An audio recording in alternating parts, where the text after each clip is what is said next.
Assalamualaikum warahmatullahi wabarakatuh.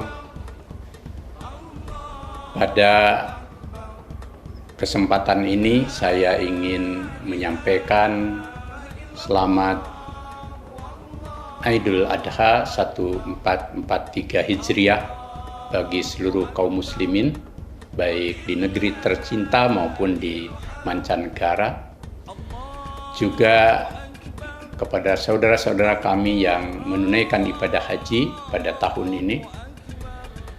Dua hal yang menjadi momentum bagi kita pada perayaan Idul Adha tahun ini. Pertama, diselenggarakannya kembali ibadah haji termasuk bagi jamaah haji Indonesia yang biarpun belum sepenuhnya tetapi sekitar separuh dari jumlah biasanya, merupakan satu fase baru kita memulai beradaptasi menyelenggarakan ibadah haji dan menunaikan ibadah haji bagi para jamaah yang tahun ini berkesempatan.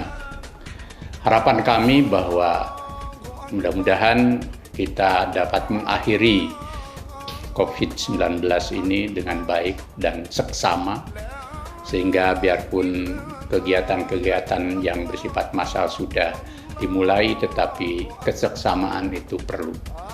Lebih dari itu, jamaah haji yang nanti pulang ke tanah air akan semakin menjadi, selain memperoleh haji mabrur, juga menularkan kemabruran, menularkan serba kebajikan dalam kehidupan bersama. Bangsa ini memerlukan energi kolektif untuk menebar segala jenis dan bentuk kebajikan tentang persatuan, perdamaian. Kita bisa hidup membangun kebersamaan dalam keragaman, saling menghormati, ada toleransi dalam kehidupan beragama maupun berbangsa. Tidak kalah pentingnya nilai kebaikan yang membawa pada kemajuan hidup bersama.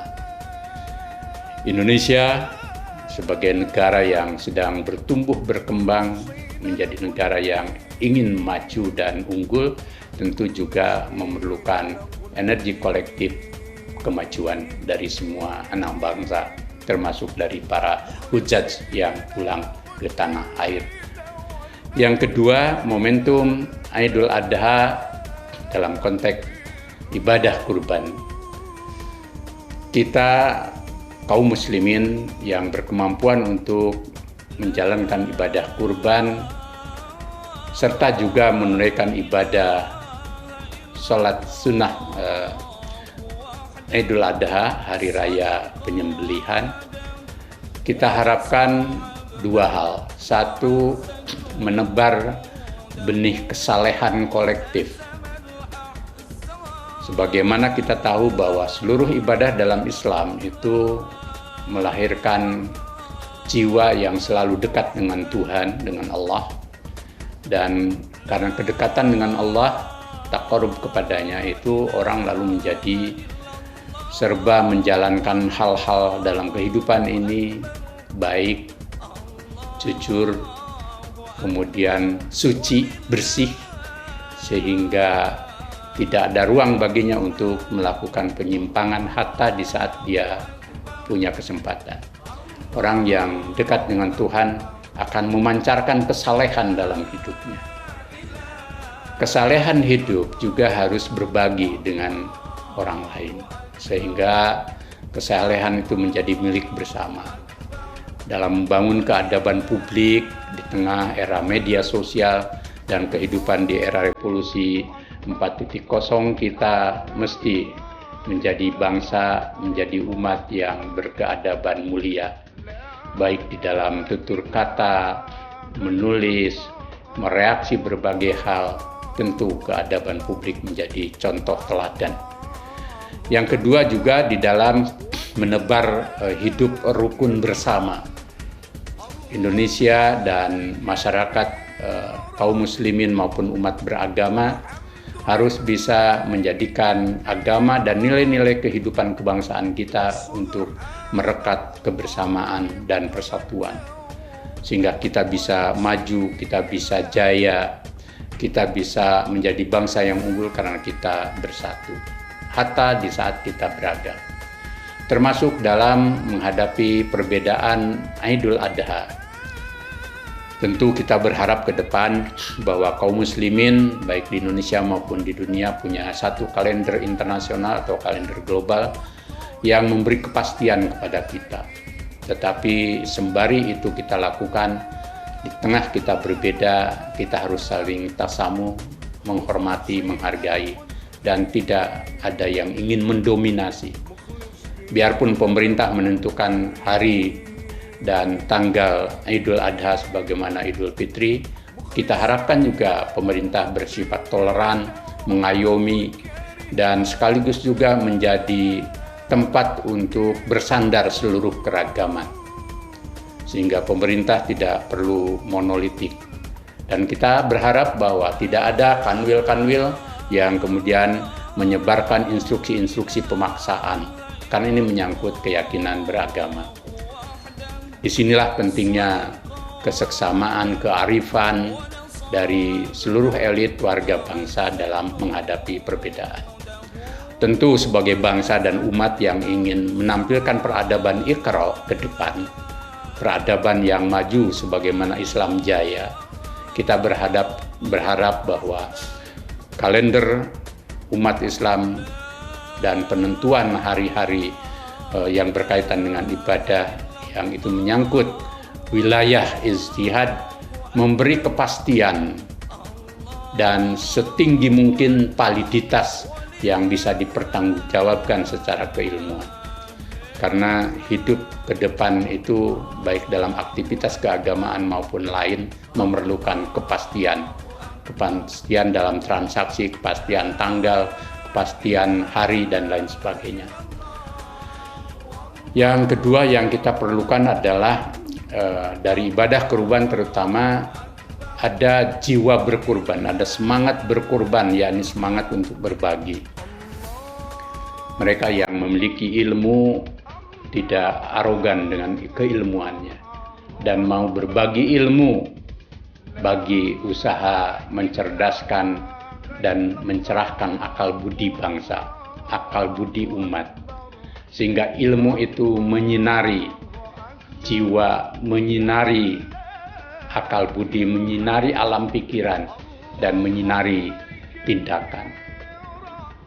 Yang kedua, tentu bagi siapapun yang memiliki akses pada kekuasaan dan memiliki jabatan dari pusat sampai bawah, lebih-lebih mereka beragama, agama apapun, tentu bagi kaum muslimin, karena dalam konteks Idul Adha adalah beragama Islam, kita harapkan bahwa kekuasaan digunakan untuk menebar kemaslahatan bagi orang banyak.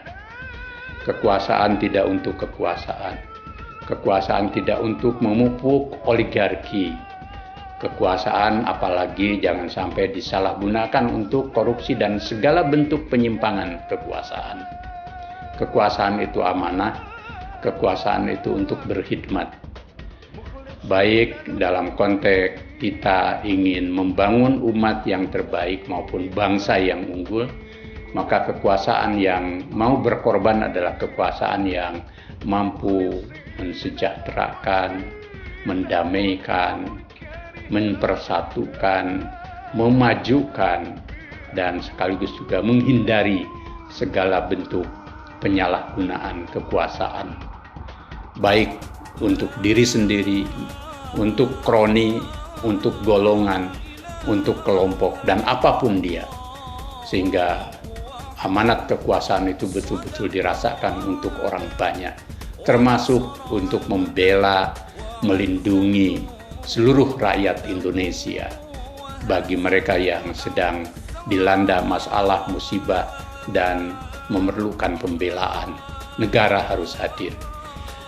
Bagi mereka yang kelebihan harta atau agnia, baik secara individual maupun dalam bentuk korporasi, konglomerasi, perusahaan, dan lain sebagainya, maka mari kekayaan berlebih atau kelebihan kekayaan itu digunakan untuk berbagi.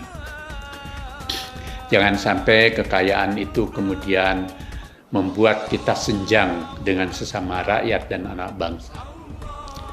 Mereka yang memiliki akses dan kekuatan ekonomi, kita harapkan semangat berbaginya untuk membagi kue yang dimilikinya untuk keadilan sosial bagi seluruh rakyat Indonesia.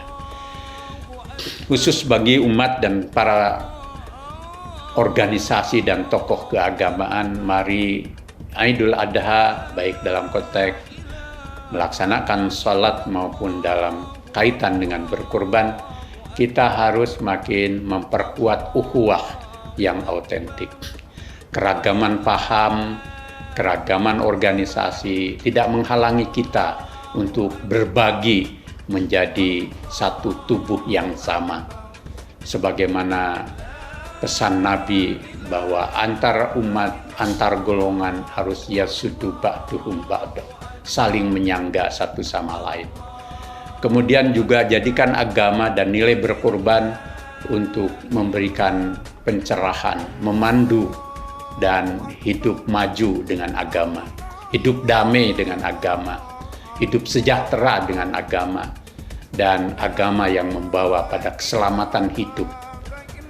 Juga dengan beragama kita harus berkorban, menghindari hal-hal yang bersifat anania hizbiyah, egoisme dan fanatisme golongan yang berlebihan, atau juga perjuangan golongan yang berlebihan yang menegasikan kehadiran kelompok secara lebih besar, serta pada saat yang sama mau berbagi dalam konteks kita saling menghormati paham yang berbeda, sehingga agama kemudian menjadi jalan ruhaniah kita, sekaligus juga menjadi jalan kehidupan kita untuk menyelamatkan kehidupan bersama, menyelamatkan lingkungan, dan lebih jauh lagi tentu saja kita bisa menebar maslahat berkah Allah di muka bumi tercinta.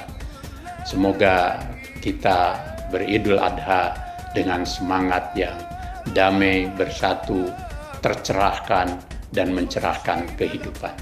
Terima kasih. Wassalamualaikum warahmatullahi wabarakatuh.